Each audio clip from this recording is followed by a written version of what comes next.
del cual ahora tenemos más piezas, que comienza a tener mayor sentido como un todo.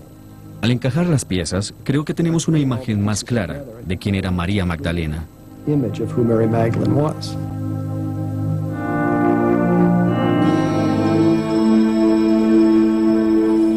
Según la novela El Código da Vinci, María Magdalena fue más importante para Jesús de lo que cualquiera de nosotros hubiera podido imaginar.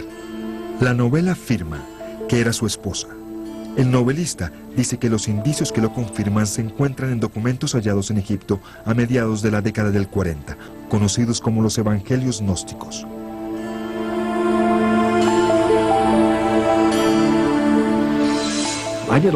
Investigué mucho en Roma y empecé a entender que había gran cantidad de historiadores que creían que existía información en los archivos del Vaticano y también en los museos que hablaban de otros evangelios, de otras historias de Cristo, de otras historias de su relación con María Magdalena. Debemos recordar que la historia que leemos en la Biblia es una historia parcial. Y es una historia editada. Los evangelios gnósticos, según opinión de muchos historiadores, son la pieza perdida. Como ya dijimos, encontramos que Brown está en lo cierto al decir que la Iglesia, en sus inicios, suprimió algunos escritos. Académicos prominentes están de acuerdo en que en los primeros siglos de la cristiandad había muchos diferentes grupos que se llamaban cristianos, con puntos de vista radicalmente diferentes. Sabemos que en las primeras comunidades circulaban docenas de escritos, no 4 evangelios, sino muchos, muchos más. Y dicen que la Iglesia suprimió los llamados evangelios o escritos religiosos de grupos que no eran fieles a lo que la Iglesia llamaba sus doctrinas ortodoxas. 350 años después de la muerte de Jesús, convertirse en cristiano sin aceptar las doctrinas establecidas por la Iglesia, el credo y dispensadas por el emperador y los obispos, podía considerarse un crimen. Igual que hoy, en los primeros siglos de la cristiandad, la religión y la política estaban íntimamente relacionadas, y quienes estaban en el poder las usaban para hacer lo que creían que era la voluntad de Dios. Libros como el Evangelio de María Magdalena, el Evangelio de Tomás, el Evangelio de Felipe y muchos otros fueron destruidos y quemados, quiero decir, prácticamente todas las copias. Sin embargo, ninguno de los eruditos con quienes hablamos cree que la Iglesia suprimió estos evangelios porque contenían un secreto sobre un matrimonio entre Jesús y María Magdalena. La verdad es más complicada, una discusión sobre doctrinas teológicas. Hubo supresión deliberada de este material por parte de los líderes de la Iglesia de ese tiempo, porque existe material que algunas autoridades de la Iglesia han creído que no es bueno para sus congregaciones. Los gnósticos perdieron en la batalla por la cristiandad. Lo que hemos entendido con el descubrimiento de todo un nuevo rango de textos en Egipto es la increíble diversidad de la primera cristiandad, mucho mayor de lo que hubiéramos podido imaginar.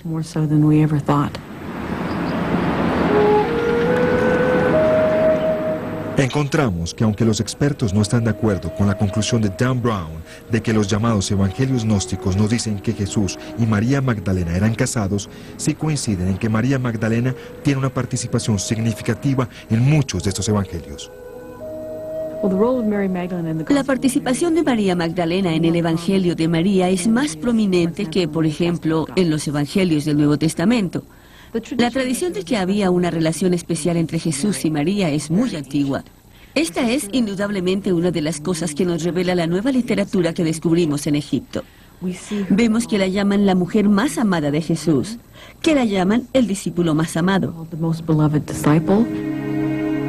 Y existe evidencia, aún fuera de los evangelios gnósticos, de que en los primeros siglos después de Jesús, varios de los líderes de la Iglesia, hombres, trataban a María Magdalena con gran respeto. No es necesario acudir a los evangelios gnósticos para encontrar un elevado concepto de María y una exaltación de ella por su fe. Por ejemplo, un sacerdote cristiano de los primeros tiempos la definió como la apóstol de los apóstoles. Otro declaró que ella era la baluarte de la fe.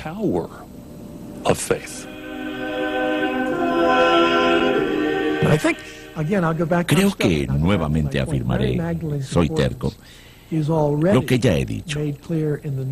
La importancia de María Magdalena ya está clara en el Nuevo Testamento que tenemos. No puedo pensar en nada más trascendental para posicionar a María Magdalena dentro del panorama completo, como una persona importante en la cristiandad, que el hecho de aparecer en 3 recuentos de la resurrección. Fue la principal testigo de la resurrección, aún por encima de Pedro. Pero muchos eruditos nos dijeron que María Magdalena pierde importancia paulatinamente en los escritos de la Iglesia y es reemplazada por María, la madre de Jesús. ¿Qué sucedió? Que fue víctima de una lucha de poder en relación con la función de las mujeres en la Iglesia. 100 años después de Jesús es una explicación. Un obispo en el sur de Francia, por ejemplo, escribe que está enfurecido con los grupos que le permiten a las mujeres participar en dar la comunión. Otro famoso maestro tertuliano en el norte de África, más o menos por la misma época, dice: estas mujeres heréticas, qué audaces son, se atreven a bautizar, aseguran que enseñan, que curan, que hacen toda clase de cosas terribles, que no tienen absolutamente ningún derecho a hacer porque son funciones para hombres. Se desarrollaba una batalla y en nuestros textos del siglo II lo vemos claramente. María Magdalena era privilegiada. Para cualquier jerarquía dominada por hombres, esto es desde luego peligroso, porque entran en juego además el atractivo y el encanto de las mujeres. ¿Son seductoras o son la ruta hacia el discernimiento?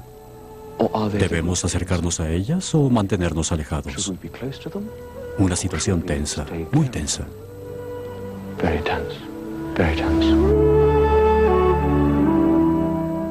Lo que encontramos en el año 150 o 200 es la sistemática exclusión de las mujeres de cualquier posición que las hiciera visibles, en la cual pudieran expresarse, en la cual pudieran tener funciones de autoridad.